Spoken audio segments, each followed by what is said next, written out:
Jason. We're not getting you.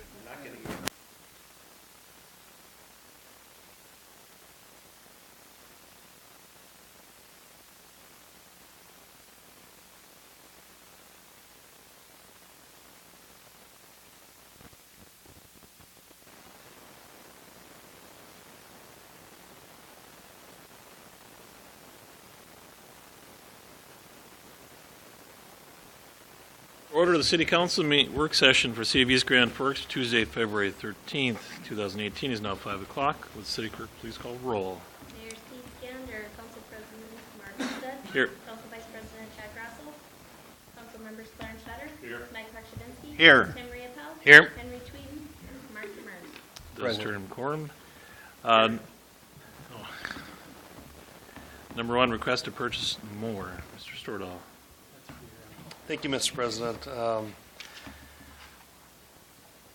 So we've kind of started a mower replacement plan to get rid of some of our aging mowers and replace them with something new, and that's what we're asking for here is just to purchase a mower through the state contract it would be a Toro Groundsmaster. The total would be $63,760.54, and to declare surplus unit 355, which was our year 2000 Toro 455D. Be a similar purchase to last year, what we did last year. Retired one of them and purchased a new one. So it's a budgeted item for the year. Any questions? Do you have any questions? I see none, sir. Thank you so much. Thank you. Appreciate it. Is Reed, David, is Reed here, or are you doing it? Okay. Go down to number 4, discussion to propose trip to Winnipeg. Mayor Gander. All right. We were kind of hoping to have Hyro here. We all know who Hyro is. You want to turn your microphone? No. We all know who Hyro is. Yes. So Hyro works with planning and a lot with transportation, and he's well connected in Winnipeg, and his office is right by mine. So as every day when I come and go, he's there and we visit. And he has invited us to, and he would help to coordinate a trip to Winnipeg for us. And the idea would be, as we would make contacts up there, there are several categories of contacts that will be very helpful, very beneficial for us. Certainly transit and all transportation type stuff. Certainly housing is an issue. Certainly tourism, you know, they have the Forks up there that's gone very well for them. And just overall governance. The mayor has invited us to be at some of their meetings and gatherings of different kinds, and then to tour various areas. So I think we could spend part of the day attending meetings at their halls of government. And I don't know how it carries different. You know, they have a parliamentary type government on the federal level. So I would just be very interested to see, even right down to governance, what the differences are between our system and theirs. So a lot of economic development type stuff, a lot of housing, tourism, transit, just infrastructure planning, all of it that would carry from there to here as for how we could connect. I should say that I think we could make it most of a day if that would be agreeable to members of the council, maybe department heads, probably some members of boards or commissions might be interested. Hey, Hyro, we're talking about your item right now. Grab a seat at the table, just anywhere. And along with that, I've spoken with Barry of the Chamber, since it is an economic development type situation, and he felt like probably one or maybe two members of his board or others affiliated with the Chamber would like to be part of this. It looks like, I'm pretty confident we could, we're going to get some hospitality up there, which we'll let Hyro talk about. And for our end, the economic part of it, I don't see, in fact, I'm very confident that there will be no cost to the city and no cost to the participants, to individuals going. If we do it through the Chamber as kind of an economic development situation, they can receive donations, and that can be used to defray our cost of the program. So I think it's a really cool thing. Winnipeg is so close, and of course with so many similarities geographically, there would be a lot of commonality that we would have with them. And, why not? One more great link between us and them. But Jairo, would you please, you have some detail on how we would spend our time up there and some options for us. Would you be willing to speak to that? I have talked to a couple of developers. One of them is the company that develops properties for Walmart, and there is an opportunity for us to go and see a residential developer. The Walmart guy has indicated that he wants to entertain the opportunity to make a presentation to the city officials and also to establish a connection between East Grand Forks and the city of St. Paul, Manitoba. St. Paul is a city the same size, the same circumstances that East Grand Forks actually lives. It's about 7,000 people. It's very close to Winnipeg. It's something that we may consider a veteran community, and also enjoys a kind of a little bit of freedom in terms of property taxes. So that connections will be very nice for us to find out. They have also their own police department, and those issues are important because they all involve budgeting. So it will be nice to see how they do those things.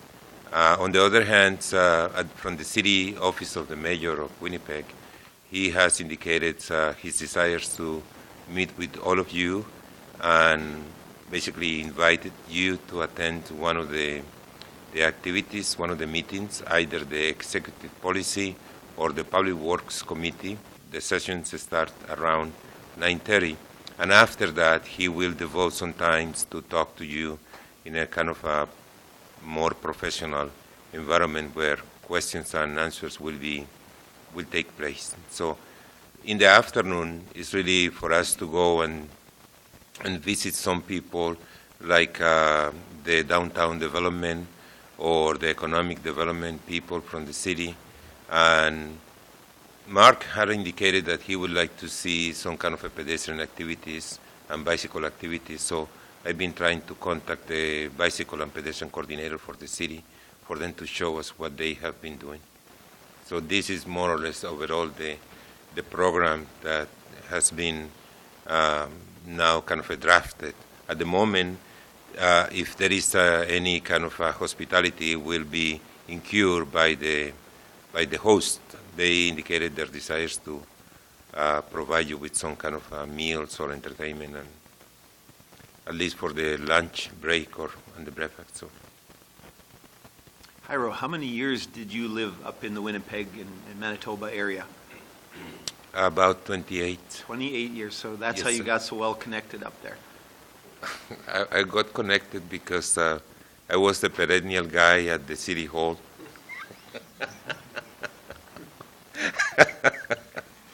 Advocating for transit. Yep.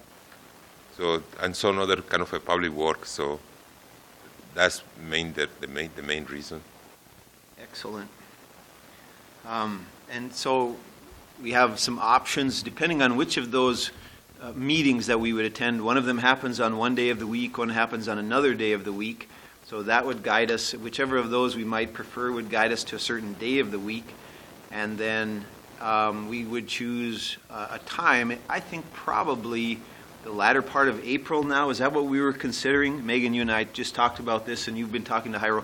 I think maybe toward the end of April would be a good time to do it, in case we might be able to have Clarence come along to get through tax season. State of the City is the 25th, maybe just right after that, That would be fine.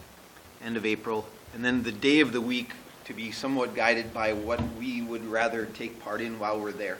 I might suggest to choose the executive policy committee because it's the full number of city councilors and are those kind of the more kind of a pressing decision-making activities, and that's basically for you to see them in action. That will be the best date to be there. From my memory of trips to Winnipeg, I like the spaghetti factory, and Jairo says we can do something even other than that. So we've had this little, there'll be some fun along the way too. I'd say a couple nice meals while we're up there. Say again? I don't know about that, but, That's a good one. Yeah. so we'll kind of count on you, Jairo, to what, maybe my memory is from 10 or 20 years ago up there, because I don't get up there too often. What day of the week is that then? What day of the week is this Executive Policy Committee? I need to check, but I believe it's on a Wednesday. That's how I recall, but I need to check the schedule. So that'd be what, 24? So like the full week after, And that is, so maybe the very first or second of May. That will be fine. Yeah. So tentatively, maybe looking toward that. Also kind of a bonding time, hopefully between some city staff, if some department heads and others. There might even, as I said, be some board and commission members that could be brought in along with one or two from the chamber. Look at it as economic, but also government entities and including housing. I think it's a pretty neat opportunity and some fun. Thank you, and I'm happy that you have accepted this invitation by the mayor of the city. All right. okay. Anything else, sir? I think we're good. We can talk it over then, maybe behind the scenes and get a number of people, and you and I can keep visiting too. Yeah, thank you. Thanks, Mr. President. Nice. So Thanks, Jairo. what time are you anticipating leaving? So if it's, count on, say, 3 hours, 6:30 on the road, and probably back after supper. 2 hours at the Jairo might have some pull there too. Yeah, right. Especially if you bring an attorney along. Yeah. I know at least one or two. That's why you're gonna get. 3 hours, Right, why? Okay. Maybe leave at 6 a.m. just to leave a little more of a cushion. I forget about clearing the border. Lovely. All righty. Okay, thanks, guys. Thank you. Okay, let's move back to number 2, request to purchase Bobcat tool and attachments. Reed. Thank you, Mr. President. Apologize for being late. I was over at the VFW arena. I had to meet with a service tech that's working on some of our equipment over there. First one I have is a request to purchase the Toolcat 5610 and attachments of a snowblower and an angle broom. These items are in the budget for 2018 for the Parks Department. The price for the Toolcat itself is up a little bit from what we had when we pulled some budget numbers in July. And the snowblower and the angle broom, they came in at that same price that we had planned for. So in total, the three pieces just combined, we had a budget of $55,450, and the total quote price is $55,719.50. So we're just under $270 short of those. I think there's a couple other things that Parks has specifically in the capital improvements that are general fund items, an electric ice edger for the Civic Center, and $30,000 for the playgrounds that would go into. Those dollars are planned for pouring concrete sidewalk borders around all the playgrounds. I think either one of those items will be able to find the $270 we're short to be able to still come in at budget at the end of the year. Any questions for Reed on that? I do have one question. Are you willing to share these items as needed across city departments? Certainly, absolutely. If it can be a help to anybody else, the Public Works has been very helpful in lending their Toolcat out to us, so we'd be happy to do the same back when we're not in use of it. Okay. Anybody else have any questions? If not, thank you, sir. Move on to number 3, request to hire Parks foreman. Reed. Thank you again. Kind of continuing some of the recent conversation we've had about structure, organizational structure within the Parks Department as far as our employees are concerned. In the 2018 budget, I requested an increase in Parks salaries and wages to be able to make room to promote one of the current Parks maintenance positions to be a Parks foreman position. So that would carry if that was to take effect, that would carry our current staff of 3 parks maintenance into being 1 park foreman and 2 parks maintenance employees. From a management and kind of just organizational structure standpoint, I think it would be a huge benefit for our department to have a park foreman back again. We've had one in past years, going back to, I don't know the exact years, but 2012, 2013 in that area, we had a dedicated position as a parks foreman. And that was transitioned away from as some jobs shifted around and with some retirement. But I would like to see it brought back, just in covering the maintenance of parks and the park properties we have for our administration staff, Mark and myself, to be able to have a park foreman to go to and to lean on for needed maintenance and operational needs, I would say. It would be just incredibly invaluable to us. Last summer, of course, being my first summer and experience with the city, going through the management of seasonal part-time staff without a park foreman to be the leader of that group and to assign tasks and follow up and make sure and supervise and make sure that they're being followed through on from oftentimes college or high school students. It was a significant amount of time on me to do that out of the office, assigning work and following up on work that I think if we had a park foreman, that would be just one area that would be a huge benefit to us. So the dollars, the budget impact that Terry and I sat down and talked through to promote one of those positions, we looked at it from a standpoint of likely being an internal promotion from a park maintenance into a parks foreman. It's right in the area to increase the salaries of about a $3,500, $4,000 increase, somewhere in that area from where we're currently at. Total budget for the year, we would still be, I tried to use a conservative approach to it, and I think that we'd be about $20,000 still ahead of what we budgeted for 2018 if we promoted that position. One of the scenarios, trying to look at a number of different scenarios of possible promotions and hires within all the different openings we have right now. There was one case that Terry had it as high as we'd still be $25,000 and change ahead of what we had budgeted for salaries and wages in 2018, looking across the entire Parks Department. So I hope that you would consider moving that forward for a promotional hiring. Thank you, Mr. President. Do you anticipate, or has this been negotiated? Is it considered a bargaining unit position, or is it? Ms. Knutson shared with me that it was not a bargaining unit position. Okay.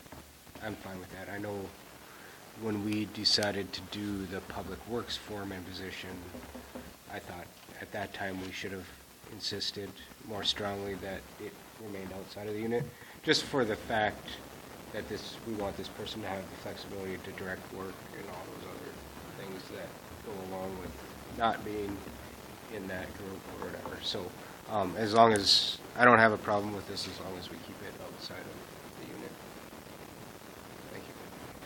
Anybody else have any questions for Mr.? I fully support it. The one thing that we've got to remember is that Dean Reed has a tremendous amount of different duties, and he can't. He's got to have some people below him make sure that the work is getting done. We've been keeping our parks up very fine, and we can. The only thing we need now, we need some park shelters, and he is going to make an application for a grant on that, and hopefully we will have a considerable improvement with getting this grant. So, and its tops is at 150, right? 150,000. So. Yeah. He's got his ear to the ground and his eyes looking, so. The grant that Mr. Tweeden's referring to is the outdoor recreation grant through the Minnesota DNR. That it's a 50-50 matching grant up to $150,000. We received that for the Sherlock Park swimming pool just a couple years ago. So that's that same grant. I think the one thing that is important is we keep the shelters of good quality, but if you get a smaller size, we can have more of them. And my thought would be... You have a question on the foreman? What? On the foreman? Oh, but I'm just throwing that out for as long as we're talking. Yeah, well, I Just throwing that back at you. I support the foreman, I said that. Thanks, Henry. Anybody else have any questions on the foreman aspect? Okay. Thanks, sir. Thank you. Number 5, discussion on charter commission and appointees. Mr. Murphy. We're just bringing this back to see if the council has heard of any other names, anybody that might be willing to serve on this, because we're going to have to get this to the court for appointment. We're going to be starting to look at a deadline here, is typically how the charter commission recommendations for amendments go is those need to be submitted at least, it says at least 17 weeks prior to the general election, which puts us right around the 4th of July. So we have to get a petition and that. So we're starting to run a little bit of a time crunch, so I just wanted to bring this back and see if we have some names that we should contact. And Just put the date out there that you want it done by. And then a number of people that have agreed to do it. well, if I could get names from the council by the end of next week. Yep. I will email you the ones I have that I talked to the mayor already about. So. Okay, thank you. I guess just a heads up from council, I did talk to Michelle Coley at the county and made her aware that we might be having some questions added to this year's ballot during the general election, so they are aware. And what is that? Is that the same timeline as? Yes. Okay. Yep, when I looked at, counted out 17 weeks, it was from the general election. I just wanted to make sure that. Yep. Anybody else have anything on that? Thanks for keeping our feet to the fire. That's a good thing. No, that's all I have. Okay. Entertain a motion to adjourn. Before you adjourn, can I just address? Sure. If you can recall, it's been a while now, but a consultant for Verizon had presented to the council and to the Water and Light a request to put a small wireless facility downtown by the Whitey's, basically, or I should say Sicky's now, or by Mike's Pizza. They had a location that was specific. I know that Keith has indicated he doesn't have any issues with the location.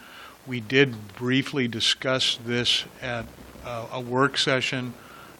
There wasn't a whole lot of opposition, except for I know Mr. Tweeten wasn't in favor of any of the small wireless towers, where basically they're going to be using, well, in this case, they would put up their own structure. We have to figure out ownership, maintenance, those types of things. However, Mr.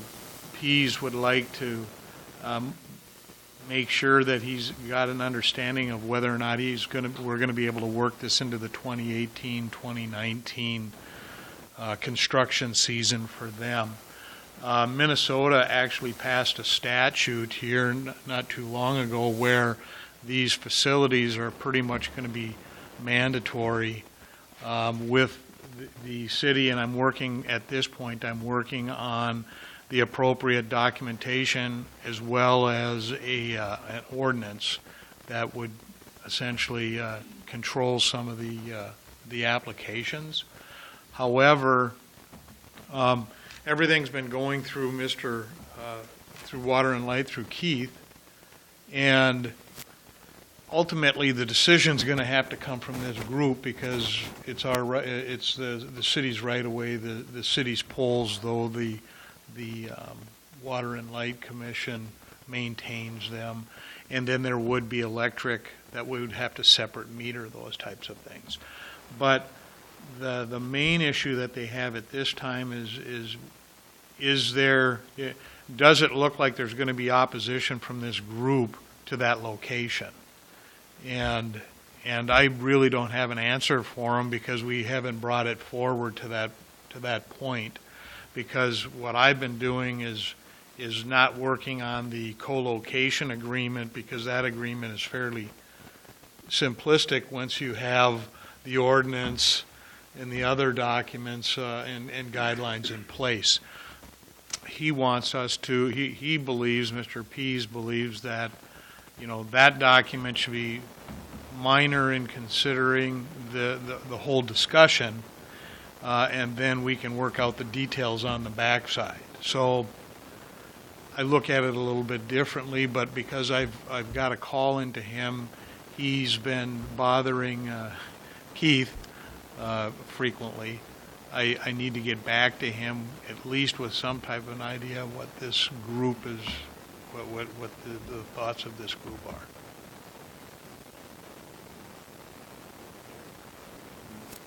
I heard recently that the city of Grand Forks has facilitated this happening, a series of these. I think is it not a movement toward, of course they're lower, they're not so high. They serve a very small area, and they operate at a lower power output, which is very nice for anybody nearby there. I mean, in every way, it sounds like this is the direction that they're going to go. And as you say, even from a state statute, it's going to be difficult to stop it because it is kind of the next thing in cellular communication. It seems to be used in high data usage areas, Correct. So it's not going to take the place of like, say, the towers. It's going to be used in unison with the towers. What they are trying to do is primarily use these structures that are already available if they would support. If not, they would tend to either put up a new structure or replace one of the locations of, and then we would have the ability to set forth parameters on what type of a pole or replacement pole or whatever. I do know that a lot of these, they're adding them to light poles and such, which is about an 18-inch arm or extension off of the poles to be able to utilize them. Right now, there's only one location downtown that they're looking at in East Grand Forks. It's possibly it'll come. And I just look at it, I guess I don't know if anybody has a concern, but there's that one spot, I know that Keith doesn't have a concern over, but that one spot, if you go down and look at it, is pretty congested right there with the utilities. It's right next to the loading dock of Whitey's in the street. So I don't know if there's any concerns. I know Mr. Tweeten had a concern, and I'm not sure exactly what it was. Mr. Demers. Thank you, Mr. President. I guess I would say that I am mostly in favor of this, I guess. I think, as the mayor said, this is the next generation of communication infrastructure. And we should embrace it as far as we can make sure it fits with what we want to do. And I think my only concerns are, number one, does it have to go on East Grand Forks city property, or can it be state property? These are right away. Right, but I mean, could they use MnDOT? Could they use the I believe they can use any right away, but it has to be. Does the state have any issues with, why are they going to us? I would think that the smart Because thing of- would be go to all the traffic signals, because those all have power data, all those things to them. The reason they're coming to us is the location that it's needed is in downtown, in one location. They've got 6 or 7 of them that they're putting in over in Grand Forks because of the data needs. I get that, but I mean, there's a light right there. I mean, half a block even away. I mean, these things go 1,000 feet, so. But I guess, I just want to make sure, to me, the traffic signals would be the least intrusive because you've got the hardware there, whatever. Second, I would say that they should use our existing hardware if they can, and then third would be the most minimally out of character type of poles or light fixtures that we can have in that order, is my suggestion. Keith, you want to address Mr. Yeah, Demers? just to kind of follow up on what Mr. Demers, your question, they originally asked to put it on one of MnDOT's street light poles, and MnDOT objected, and so that's when they went to us, and then we picked other locations and came up with that spot. That's what I kind of figured is, or the state tends to be very protective of their stuff, so that's the only thing I was thinking is that they just said, no, you can't do it, so then they're looking to the city, who's a little bit more flexible and looking for those type of things. So I say let's proceed. Anybody else have any questions or comments on that? Will it function as a street light? I mean, it looked like a street light. Will it function as a street light? It's my understanding that it's going to function as a street light, and that we have the ability to make it look like a street light, with this one having probably an extension going up from the top of the, what we're calling the triple or It looks about identical to a streetlight that's about 10, 15 feet away from it. It's right in that one area where the rock sits in the transformer, and you can't even really tell the difference other than where the small cell attachment itself is going, and that's pretty small. And I could sure hand out copies to all of you if you'd like that. I could bring it up to David. Show it again. I remember seeing the pictures of it the first time, but sure, if you want to bring them again, that'd be cool. Why don't you just email them to us? Okay? And I apologize for not asking it to be on here. I just got essentially an email from Keith that I need to deal with, that I read on the way back from Crookston, from court to here. As a passenger. I can read my phone, I'm not texting. It's like reading a newspaper. I think we just move forward with it and have them, if you want to email, or you can give it to David, whatever you want to do. I'll email her. Anybody else have anything? But thank you. See none, entertain a motion to adjourn. Moved by Petrovinsky, second by Demers. All in favor, say aye. Aye. Opposed, same sign. Motion is carried.